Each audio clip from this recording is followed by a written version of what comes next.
देखो, ये क्लास 12 का एक चैप्टर है इंग्लिश का, मैकाविटी द मिस्ट्री कैट। और मैं क्लास में ये चैप्टर पढ़ा चुका हूँ और इसका एक क्वेश्चन आंसर अभी क्लास में क्वेश्चन आंसर चल रहा है, तो मैं इसका एक क्वेश्चन आंसर सॉल्व कर रहा हूँ। जैसे कि लिखा है, why does the poet call Macavity a mystery cat. Why does the poet call Macavity a mystery cat. सबसे पहले इसका हम हिंदी समझेंगे, है ना। बहुत बच्चा को हिंदी समझ में नहीं आता है। और देखो, सबसे पहले देखो, ये टेंस को पहचानना है, किस टेंस पर है, तब जा करके हिंदी समझ में आता है। ये जो है व्हाई डज द पोइट, ये सिंपल प्रेजेंट टेंस का डबल एच क्वेश्चन वर्ड है। और इसको हम सबसे पहले इसका हिंदी करते हैं। इसमें लिखा गया है, why does the poet call Macavity a mystery cat. कभी मैकाविटी को एक रहस्यमयी बिल्ली क्यों कहते हैं। कभी, है ना, कभी मैकाविटी को एक रहस्यमय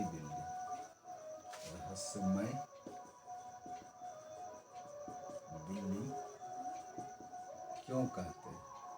क्वेश्चन ये, क्यों कहते हैं। तो सिंपल प्रेजेंट टेंस का डबल एच क्वेश्चन वर्ड जो होता है, उसका स्ट्रक्चर होता है डबल एच क्वेश्चन वर्ड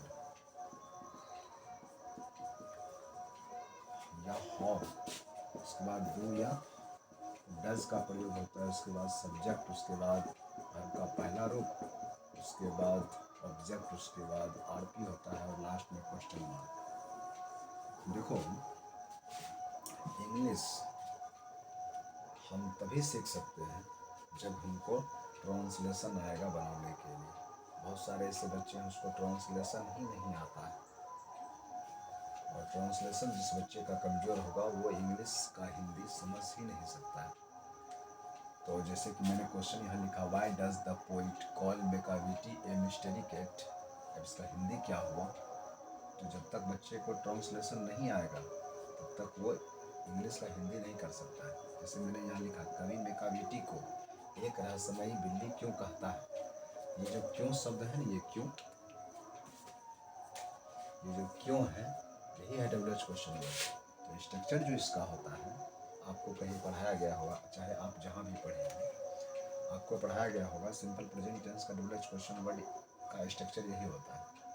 तो इसमें सबसे पहले डबल एच क्वेश्चन वर्ड या हाउ जो सेंटेंस में आएगा, पहले उसी को लिखेंगे। जैसे यहाँ क्यों है, तो क्यों का इंग्लिश होता है वाई। अब इसमें देखिए डब्ल्यू एच लिखा हुआ है, तो सबसे पहले इसी को लिखेंगे, वाई। देखो यहाँ जैसे कि सब्जेक्ट है, सब्जेक्ट उसमें ढूंढना है। सब्जेक्ट क्या है, यहाँ सब्जेक्ट है कवि, कवि कहने का काम कर रहा है, तो कवि हो जाएगा सब्जेक्ट। तो सब्जेक्ट लिखेंगे, सब्जेक्ट यहाँ क्या है, कवि। कवि का इंग्लिश में लिखेंगे पोइट। अब पोइट कॉमन नाउन है, तो इसके पहले हम डी का प्रयोग करेंगे। और इसके साथ में डू लगेगा कि डज। तो सब्जेक्ट के अनुसार डू और डज का प्रयोग हम लोग करते हैं। जैसे पोइट है, इसके नाम के पहले डू नहीं लगेगा, डज लगेगा। क्या लगेगा, does. Why does the poet. अब सब्जेक्ट के बाद हमें वर्ब का पहला रूप लगाना। वर्ब यहाँ है कहना, तो कहना का इंग्लिश होता है से, और कॉल भी होता है। कॉल मतलब बुलाना भी होता है। तो हम कॉल, जैसे क्वेश्चन में आया है कॉल, तो कॉल मीन्स कहना भी होता है, ठीक है। तो मैंने सब्जेक्ट के बाद वर्ब का पहला रूप लिख दिया, पहला फर्स्ट फॉर्म। उसके बाद ऑब्जेक्ट। ऑब्जेक्ट देखो, काम का फल जिस पर पड़ता है उसी को हम क्या बोलते हैं, कर्म कहते हैं। इंग्लिश में ऑब्जेक्ट कहते हैं। जैसे कि कहना, ये किसको कह रहा है, तो रहस्यमयी बिल्ली के बारे में ये बात कर रहे हैं। तो लिखेंगे रहस्यमयी बिल्ली, बिल्ली का नाम होता है मैकाविटी। तो कहेंगे why does the poet call. अब ऑब्जेक्ट लिखेंगे, तो ऑब्जेक्ट क्या है, मैकाविटी है, लिख देंगे मैकाविटी, है ना। अब जो आरपी होगा, RP होगा उसको जो है ना लास्ट में लिखेंगे। एक रहस्यमयी बिल्ली, तो मेकाविटी एक रहस्यमयी को इंग्लिश में हम क्या बोलते हैं? Mystery cat. क्या बोलते हैं? रहस्यमयी बिल्ली को बोलते हैं मिस्ट्री कैट। बस हो गया। तो अब जो है इसको गौर से देखो। इसका मैंने पहले हिंदी किया था, फिर हिंदी को इंग्लिश किया। यही क्वेश्चन है ना, उसका मैंने पहले हिंदी लिखा था, फिर उसको इंग्लिश में हमने ट्रांसलेट किया। तो जब तक आपको क्वेश्चन समझ में नहीं आएगा तब तक आप जो है ना क्वेश्चन का जवाब 5 लाइन में नहीं दे सकते हैं, और ट्रांसलेशन ठोस होना चाहिए। तो आप समझ में आ गया होगा कि क्वेश्चन क्या कहता है। क्वेश्चन कहता है कवि मेकाविटी को एक रहस्यमयी बिल्ली क्यों कहते हैं? कवि मेकाविटी को एक रहस्यमयी बिल्ली क्यों कहते हैं? तो इसका जवाब होगा Macavity is a very clever cat. हम लिख सकते हैं Macavity is a very clever cat. Macavity एक बहुत चालाक बिल्ली है। मेकाविटी एक बहुत चालाक बिल्ली है। मेकाविटी एक बहुत चालाक बिल्ली है, पहले यही लिख देंगे। देखो क्वेश्चन का जवाब जो देना है अपने मन से देना है, ठीक है? किताबी लैंग्वेज में दोगे तो फिर मतलब नहीं होता। He is the master criminal. Master का मतलब होता है मालिक भी होता है ना? जिस काम के लिए वो बहुत फेमस है तो उसको हम मास्टर भी कह सकते हैं। He is the master criminal. Criminal का मतलब होता है अपराध। क्रिमिनल का मतलब होता है अपराध। तो वो जो बिल्ली है ना वो अपराध का मास्टर है। वो बिल्ली क्या है? अपराध का मास्टर है। He is the master criminal. वह कौन? मेकाविटी एक जो बिल्ली है, वह बिल्ली जो है अपराध का क्या है? मास्टर है। इसको ऐसे हम लिखेंगे he is the master criminal. वह अपराध का मास्टर है, अपराध का मास्टर है। अब देखो यहाँ अपराध करता है तो अपराध का मास्टर है, इसमें जो है ना अपने मन से एक दो लाइन और इसमें जोड़ देना चाहिए कि वो जो है ना अपराध करता है। तो यहाँ ये लैंग्वेज सूट कर सकता है, कमिट्स टू मेनी क्राइम्स। वो कई तरह के अपराध को अंजाम देते थे, है ना? इसके बाद ये बात हम लिख सकते हैं अपने मन से, है ना, कि वो कई तरह के, है ना, अपराध को अंजाम देते थे। ही कमिट्स, यही बगल में लिख देते हैं, ही कमिट्स मेनी क्राइम्स, है ना, मेनी क्राइम्स। अब वो क्या क्या क्राइम्स करता है, क्या क्या अपराध करता है? तो यहाँ देखो ना लिखेंगे ही ड्रिंक्स मिल्क। वह दूध पी जाता है, वह दूध पीता है। ब्रेक्स ग्लास, ग्लास को तोड़ देता है, कांच को तोड़ता है। ग्लास को हम बोलते हैं इंग्लिश में ग्लास, हिंदी में कांच बोलते हैं।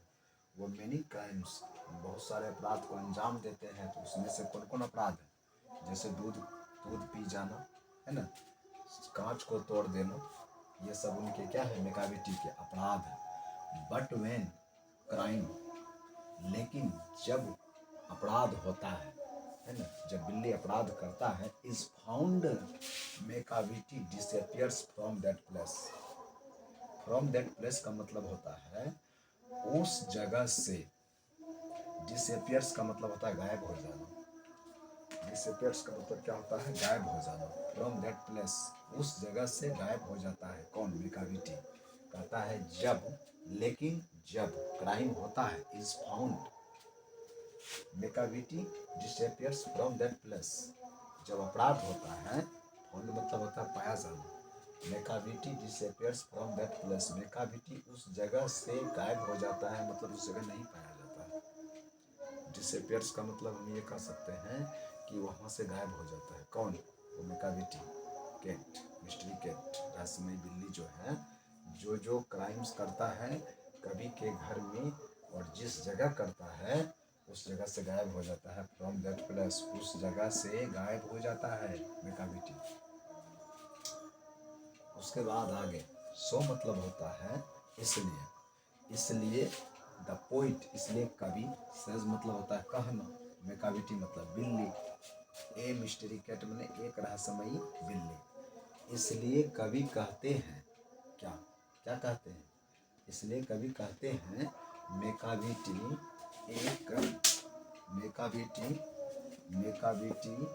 एक कहाँ पढ़ रहे थे हम, so the poet says Macavity a mystery cat. इसलिए कवि कहते हैं कि मेकाविटी एक रहस्यमयी बिल्ली है। बस इसका जवाब हो गया, ज़्यादा है ना, बस 3 से 4 लाइन हो गया, बस 2 नंबर में 2 नंबर मिलना है तो मिलना है, नंबर नहीं कटेगा। एकदम सरल भाषा में हमने ट्रांसलेशन का इसको बनाए हैं। और इसमें अगर यदि समझ में आया, कोई तरह का दिक्कत है तो कमेंट में बताओ कहाँ क्या दिक्कत है, ठीक है ना।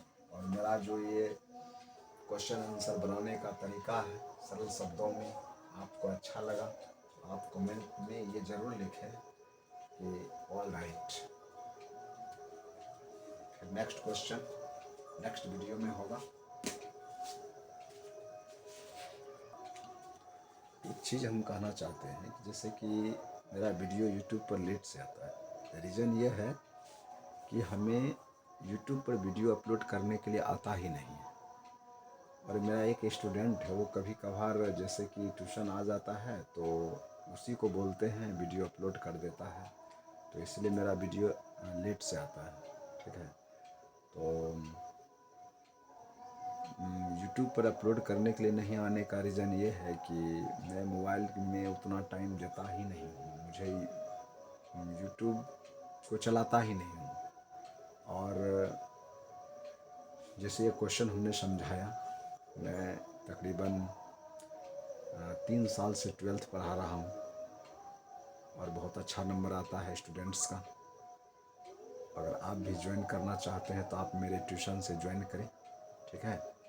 और इसका प्रमाण मैं आपको दिखाता हूँ।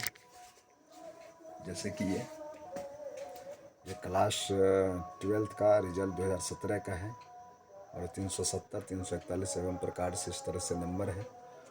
और ये जो है ये क्लास 10th का है, 434 नंबर मैथ में 96 में 10th 12th सब पढ़ाता हूँ, ये नंबर है। और आप ज्वाइन कर सकते हैं मेरे क्लास को। थैंक यू, मिलते हैं नेक्स्ट वीडियो में।